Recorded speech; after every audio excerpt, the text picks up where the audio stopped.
भारत में ट्रेन यात्रा अब पहले जैसी नहीं रहने वाली है। आज देश की पहली वंदे भारत स्लीपर ट्रेन चलने जा रही है और इसे प्रधानमंत्री नरेंद्र मोदी पश्चिम बंगाल के मालदा से हरी झंडी दिखाने वाले हैं। नमस्कार, मैं फरीदा गजल और आप देख रहे हैं एक न्यूज 24। देखिए, अब तक वंदे भारत ट्रेनों में लोग सिर्फ बैठकर यात्रा कर पाते थे। लंबी दूरी की यात्रा में यह चीज सबसे बड़ी कमी मानी जा रही थी, क्योंकि भारत में ज्यादातर लोग रात की यात्रा करते हैं और बर्थ यानी सोने की व्यवस्था ही सबसे बड़ा आराम भी देती है। इसलिए रेलवे ने वंदे भारत को नए रूप में बदलकर स्लीपर मॉडल तैयार कर दिया है। इसमें लोग रात भर सोकर सफर भी कर सकेंगे और मंजिल तक पहुंचते समय थकान भी कम होगी। नई वंदे भारत स्लीपर ट्रेन देखने में पहली वाली वंदे भारत जैसे ही लगती है, लेकिन अंदर की दुनिया अलग है। ट्रेन के हर कोच में बर्थ दिए गए हैं, जिनका डिजाइन थोड़ा आधुनिक रखा गया है, ताकि लेट कर भी लोगों को जगह की कमी महसूस ना हो। ऊपर की बर्थ पर पढ़ने की लाइट है, नीचे की बर्थ पर बैठकर बातचीत की जगह है और कोच में एयर कंडीशनिंग पहले से ज्यादा स्मूथ रखी गई है। और टॉयलेट में पुराने बायो टॉयलेट की जगह अब आधुनिक सिस्टम यानी सेंसर आधारित वॉश और कम पानी खर्च करने वाला मैग्नीशियम लगाया गया है, ताकि लंबी दूरी में खराबी कम आए। सफर साफ कहे तो भारतीय रेलवे अब सिर्फ चलने वाली ट्रेन नहीं, बल्कि आराम से चलने वाली ट्रेन की ओर बढ़ भी रहा है। इस बदलाव से यात्रियों को बड़ा फायदा भी मिल सकता है, क्योंकि देश में अभी तक लंबी दूरी की रात वाली ट्रेनों में वेटिंग लिस्ट इतनी ज्यादा होती है कि टिकट पाना मुश्किल काम बन जाता है। वहीं नई स्लीपर वंदे भारत से अतिरिक्त क्षमता बढ़ेगी और कई रूटों पर दबाव कम होगा।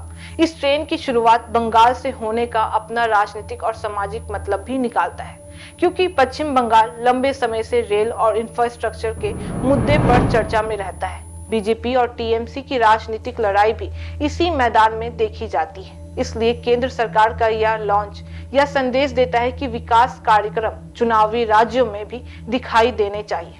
लोग अब यह भी सवाल पूछ रहे हैं कि इसका किराया कितना होगा, क्योंकि वंदे भारत चेयर कार पहले से ही सामान्य एसी ट्रेनों से महंगी होती है। अगर सरकार किराया उचित रेंज में रखती है तो यह ट्रेन ऐसे रूटों पर फ्लाइट की टक्कर दे सकती है जहां विमान का किराया ज्यादा होता है।